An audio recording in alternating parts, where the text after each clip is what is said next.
কোরবানি সংক্রান্ত কয়েকটি জটিলতায় আমরা প্রতি মুহূর্তেই বা প্রতি বছরই আমরা পড়ি। কোরবানি যখন করা হয় তখন প্রশ্ন জাগে, আমরা কি বেজোড় সংখ্যক লোকের পক্ষ থেকে কোরবানি করব? অর্থাৎ কোরবানির পশু যদি সেটি গরু অথবা যদি সেটি মহিষ বা উট হয়, তাহলে আপনি ৭ জনের পক্ষ থেকে কোরবানি করতে পারবেন। মানে ৭টি ভাগ এখানে নেয়া যায়। তাহলে সেই ক্ষেত্রে এটি কি বেজোড় হতে হবে, নাকি জোড় বেজোড় যাই হোক না কেন কোনো সমস্যা নেই, সর্বোচ্চ ৭ পর্যন্ত হওয়া জায়েজ?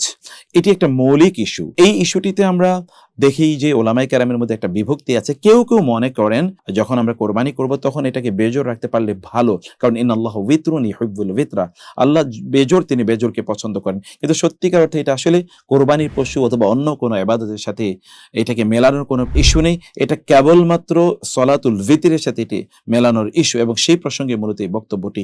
সেই কারণে আমরা এটিকে এই কোরবানি পর্যন্ত নিয়ে আসাটি এটি একটা ভুল বক্তব্য বা এটি একটা ভুল মাসালা। কোরবানির পশুতে আপনি ১, ২, ৩, ৪ বা জোড় এবং বেজোড় ৭ পর্যন্ত আপনি যতজন সম্ভব সেখানে আপনি ভাগীদার নিতে পারেন, অথবা যত ব্যক্তির পক্ষ থেকে আপনি চান ৭ পর্যন্ত তত ব্যক্তির পক্ষ থেকে কোরবানি দিতে পারেন।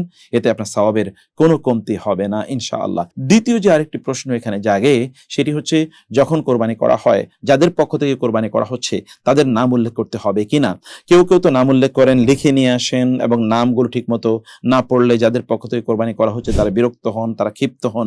এই বিষয়গুলো আমরা দেখতে পাই। কিন্তু আসলে কি এটি সুন্নাহসম্মত? না, মোটেই এটি সুন্নাহসম্মত নয়।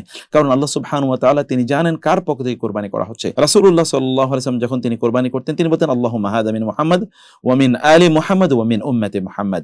রাসূলুল্লাহ সাল্লাল্লাহু আলাইহি ওয়াসাল্লাম বলতেন, হে আল্লাহ, এটি আমার পক্ষ থেকে, আমার পরিবারের পক্ষ থেকে এবং আমার উম্মতের পক্ষ থেকে বলে তিনি এটাকে জবাই করতেন। সেক্ষেত্রে তার পরিবারের সদস্যদের নাম তিনি উল্লেখ করেননি, আর এই কোটি কোটি উম্মতের নাম কিভাবে তিনি উল্লেখ করবেন? সুবহানাল্লাহ। এটাই হচ্ছে সুন্নাহ পদ্ধতি। নাম এখানে উল্লেখ করার প্রয়োজন নেই। আমরা বরং কোরবানি করার সময় বিসমিল্লাহি আল্লাহু আকবার এতটুকু বলেই আমরা কোরবানি করে দেব। এটাই হচ্ছে কোরবানি করার নিয়ম। আল্লাহ সুবহানাহু ওয়া তাআলা জানেন কার পক্ষ থেকে করা হয়েছে। লা ইয়ানালাল্লাহু লুহুমুহা ওয়ালা দিমাউহা ওয়ালাকিন ইয়ানালুহু তাকওয়া মিনকুম।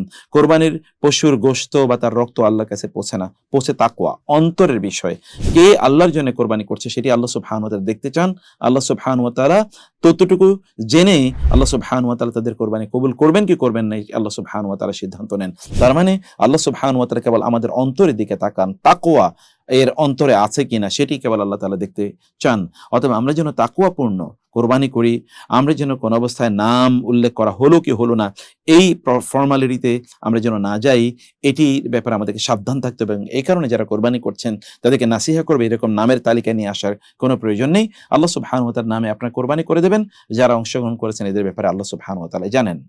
আল্লাহ সুবহানাহু ওয়া তাআলা আমাদেরকে বোঝার তৌফিক দান করুন, আমিন। হাদা ওয়া সাল্লাল্লাহু সুবহানাহু ওয়া তাআলা নবিয়ানা মুহাম্মদ ওয়া আলিহি ওয়া সাহবিহি আজমাইন। ওয়াসসালামু আলাইকুম ওয়া রাহমাতুল্লাহি ওয়া বারাকাতুহু।